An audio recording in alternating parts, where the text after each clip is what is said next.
실시간 재난안전 정보방송 재난안전 119 안전토크 시간입니다.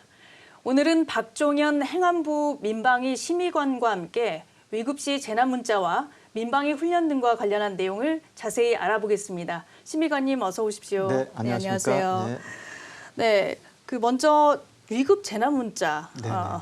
그 규정상 군에서 민방위 경보 발령 요청이 있는 경우에 영문 표기가 있다라고 이번에 새롭게 좀 추가가 된 건데 지난 5월 28일이었죠. 북한이 오물풍선을 처음으로 보냈어요.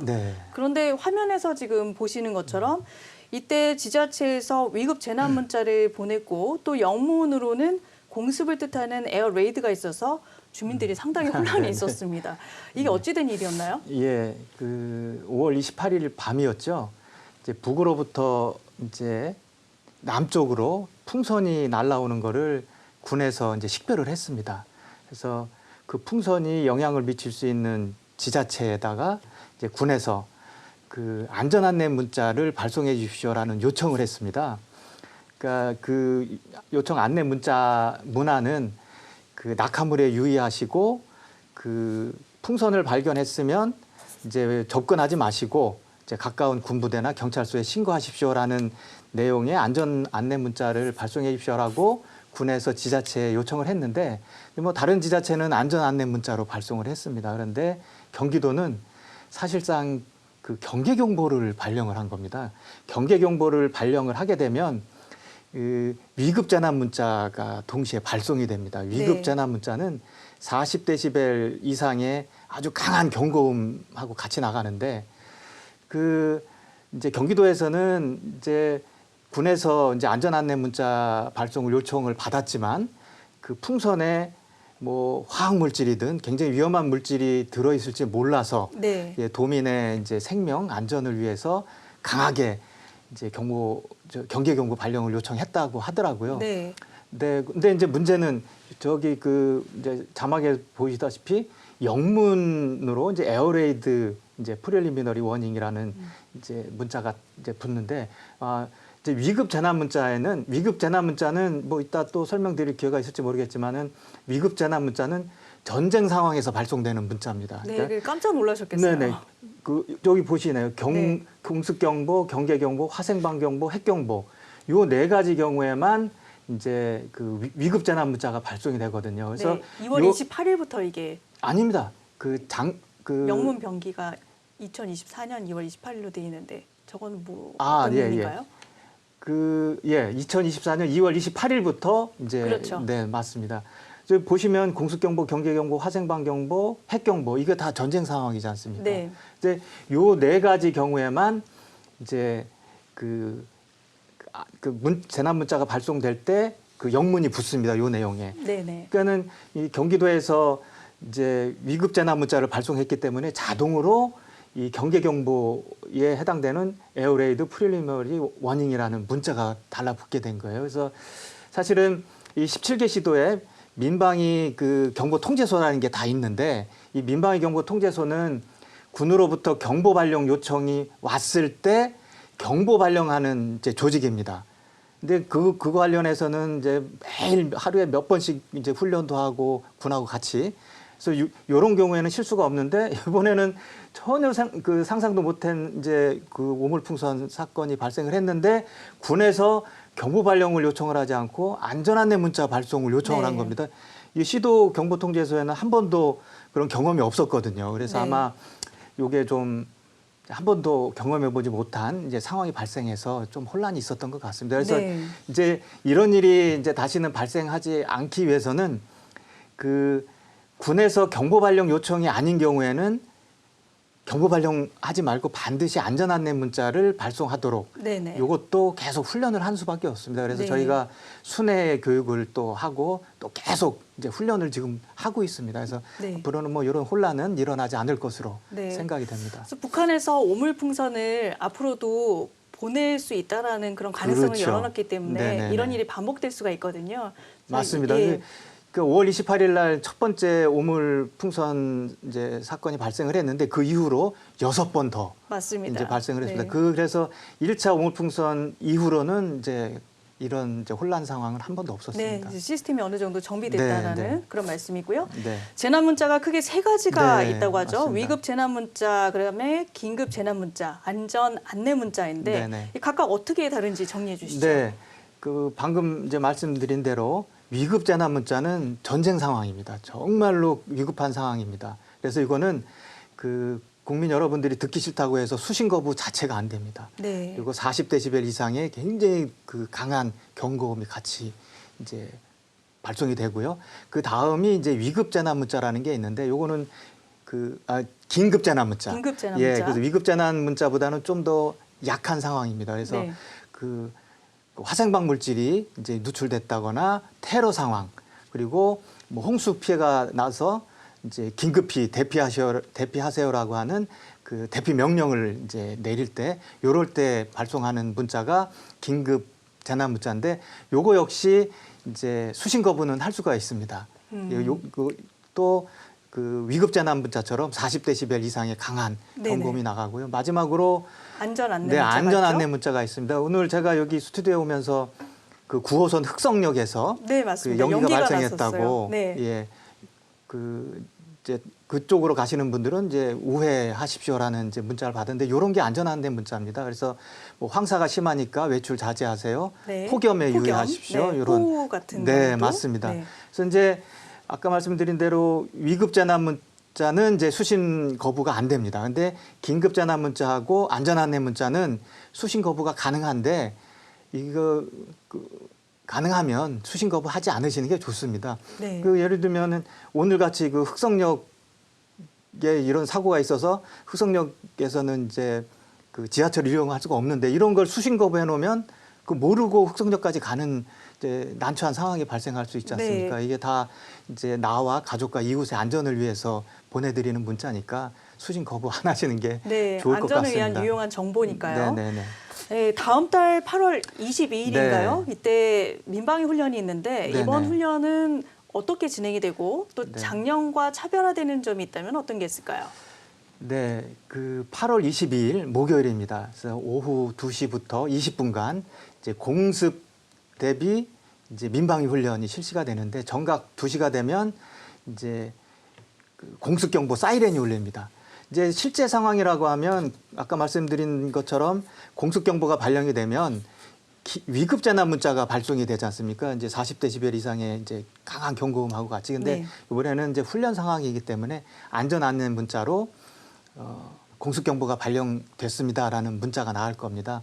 그래서 이런 그 사이렌 소리와 함께 그 공습 경보 발령 이제 재난 문자를 받으시면 즉시 가까운 이제 그 지하 대피 시설로 대피하시고 또 이번에 저희가 그 차량 통제 훈련도 하거든요. 그래서 운전 중에 본인이 모는 차량이 차량 통제 구간에 이제 들어갔다 그러면 네. 경찰이 지시하는 대로 그 갓길에 주차하시면 되고요. 네. 또 하나 그 소방차 길터주기도 이번에 합니다. 네. 그래서 또 혹시 운전 중에 뒤에서 소방차가 비켜주시오라는 이제 그 사이렌 소리가 들리면 저 길을 잘 터주시면 될 것 같습니다. 개인적으로 운전을 하는 입장에서 네, 네. 만약에 터널 안에 진입을 네, 네, 네. 했는데 네, 네. 이런 이제 통제 구간에 걸리게 됐어요. 네. 그렇게 되면은 그냥 그때 가만히 있으면 될까요? 간 길이 없잖아요.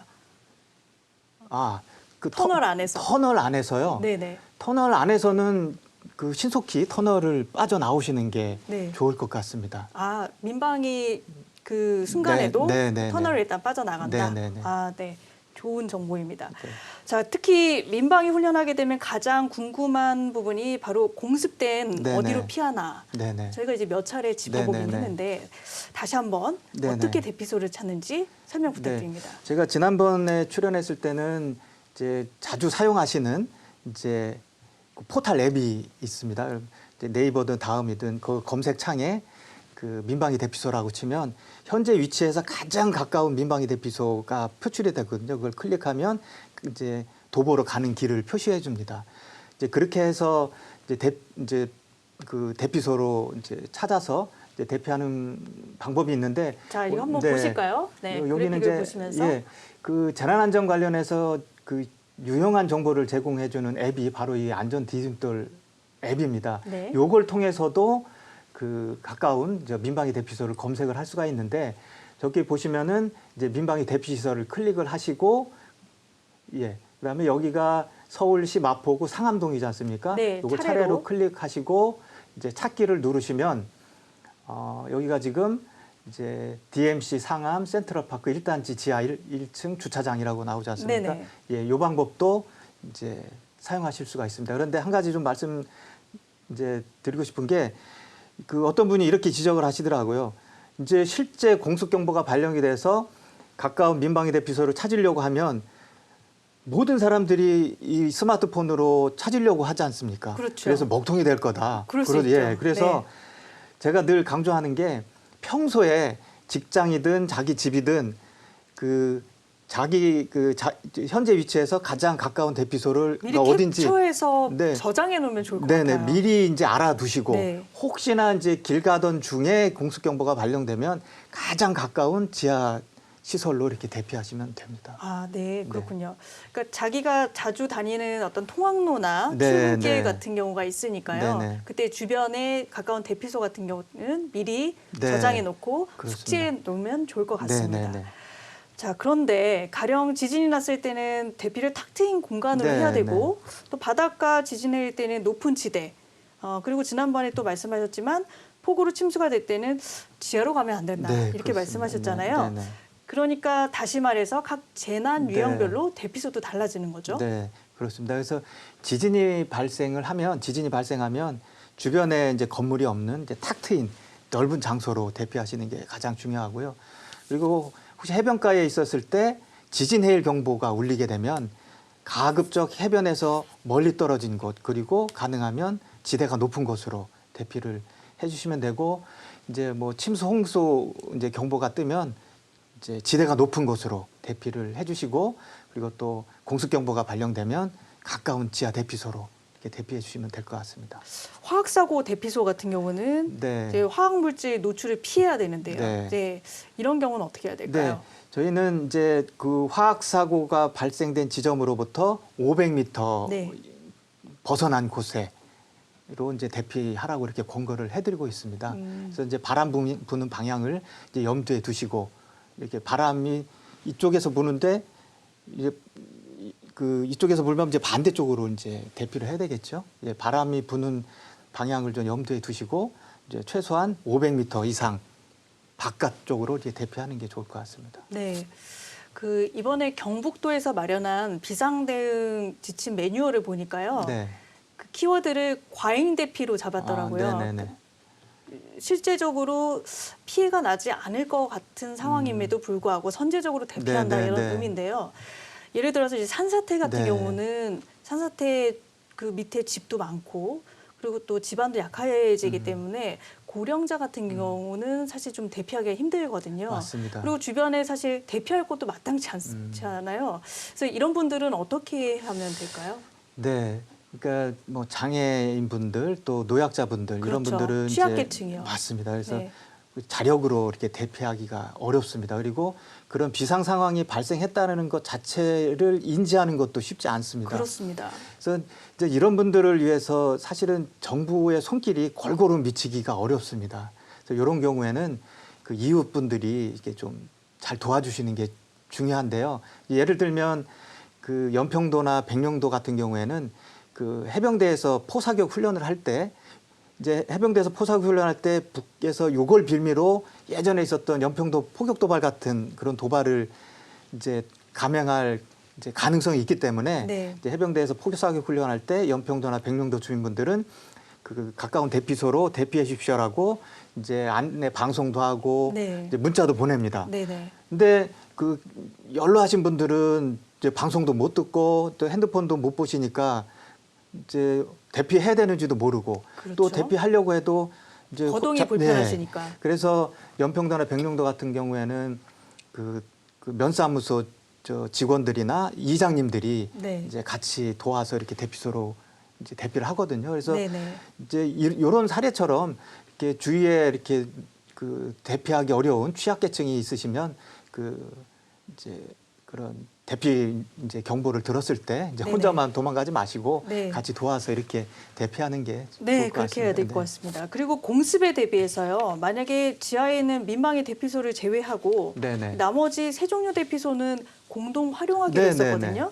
이게 다 완성이 됐나요? 네, 그 대피소는 크게 이제 네 가지가 있는데 민방위 대피소, 그다음에 이재민 임시주거시설, 화학사고 대피소, 산사태 대피소 이렇게 네 가지가 있습니다. 근데 민방위 대피소는 적의 공습에 대비해서 이제 대피하는 곳이기 때문에 지하 시설입니다. 근데 나머지 세 개는 다 지상에 있어요. 그래서 이 나머지 그 재난 대피소, 이재민 임시주거시설, 화학사고 대피소, 산사태 대피소는 같이 써도 됩니다. 어떤 재난이 터져도 똑같이 써도 되는데 그 요 재난 대피소 중에 지하 시설이 있는 경우가 있어요. 지하 시설이 있고 그 출입구가 2개 이상이 있으면 요거는 또 민방위 대피소로도 쓸 수가 있거든요. 그래서 요런 내용의 그 재난 대피소 공동 활용 지침을 우리 행안부에서 만들어서 지자체에 다 보내드렸습니다. 그래서 이 재난 대피소 지정 권한은 지자체 장에게 있습니다. 그래서 저희가 지자체 장에게 9월까지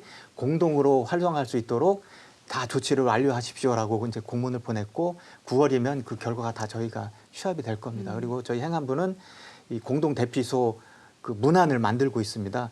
이게 대피소 하나를 공동으로 이제 쓰게끔 해놨는데 각각 그 대피소 딱지를 이것저것 막 더덕더덕 네. 붙이면 보기 안 좋으니까 저희가 통일해서 하나로 이렇게 지금 만들고 있거든요. 네. 그 심의관님 좀 전에도 저희가 취약계층의 네. 대피 어려움을 얘기를 네네. 했는데 이런 경우를 대비해서 비상시 국민 행동 요령 네네. 배포도 하셨잖아요. 네네네. 다시 한번 좀 설명해 주셨으면 좋겠고 그다음에 8월 을지 연습 기간에 네네. 일주일 전부터 이제 요거를 어떻게 하실 건지 그런 계획도 같이 말씀해 주시면 좋을 것 같아요. 네. 그 우리나라에 한 500만 명 정도의 외국인들이 살고 계시더라고요. 그래서 아까 보여드렸던 그 안전 디딤돌 앱은 한글 서비스만 됩니다. 네. 그런데 이제 국내에 계시는 외국인 분들을 위해서 이제 외국인 전용 그 앱이 있는데 이게 이머전시 레디 앱이라는 게 있습니다. 그래서 요걸 까시면 이제 외국인 분들이 그 재난 문자를 받으실 때 그 영어하고 중국어로 이렇게 받을 수가 있습니다. 근데 네. 예, 그 요거는 지금은 영어하고 중국어 2개 국어로만 이제 재난 문자를 이렇게 번역해서 받을 수가 있는데 앞으로는 일본어, 베트남어, 태국어 이렇게 확대할 계획이 있습니다.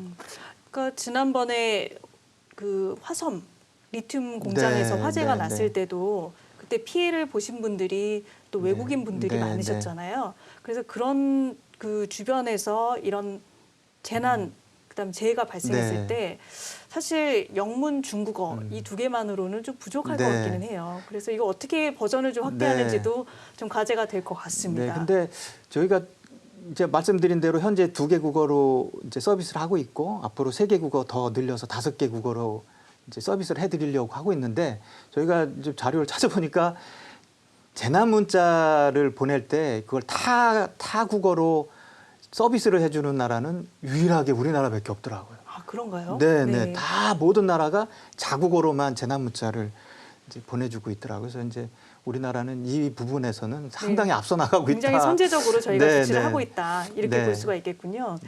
네, 그러면 마지막으로 이제 8월달에 민방위 네. 앞서서 지금 행안부의 계획, 그다음에 각오 이런 것들이 네. 남다르실 텐데, 네. 네, 이 주무 심의관으로서 한번 마지막 말씀으로 네. 부탁드립니다. 그 민방위 훈련이 그 코로나19 이후로 그러니까 코로나19 때문에 3개년 동안 그 민방위 훈련을 전혀 하지 못했습니다. 그래서 이런 안보 의식이 좀 이렇게 퇴색되는 감이 있었거든요. 그래서 작년에 처음으로 이제 3번 했고요. 올해는 4번으로 늘렸습니다. 그래서 올해 요번에 8월 22일 날 있을 민방위 훈련이 이제 올해 3번째고요. 그래서 올해는 그 총 4번을 계획을 했는데 2번은 공습 경보 이제 공습 대비 민방위 훈련, 2번은 재난 대비 훈련 이렇게 계획을 해놨습니다. 그래서 그 2번 끝났고 요번이 이제 공습 대비 민방위 훈련이고 10월에 한 번 남았는데 요거는 재난 대비 훈련으로 네. 엮어가지고 민방위 훈련을 하려고 합니다. 그래서 저희가 국민 여러분들께 좀 당부드리고 싶은 거는 이런 민방위 훈련을 하게 되면 실제로 좀 저희가 이게 국민분들이 좀 실제로 지하 대피소로 대피를 해야 되는데 귀찮거든요. 근데 이걸 좀 귀찮다고만 생각하지 마시고 실제로 이런 훈련을 한번 한 거하고 안 한 거하고는 천지 차이거든요. 네. 그래서 좀 적극적으로 대피 한번 해주시고 저희가 차량 통제 훈련하고 소방차 길터주기 이제 훈련도 하는데 요거에도 적극적으로 협조해 주시면 좋을 것 같습니다. 네, 오늘 말씀은 여기까지 네. 듣도록 하겠습니다. 지금까지 박종현 민방위 심의관이었습니다. 네, 감사합니다. 네, 감사합니다.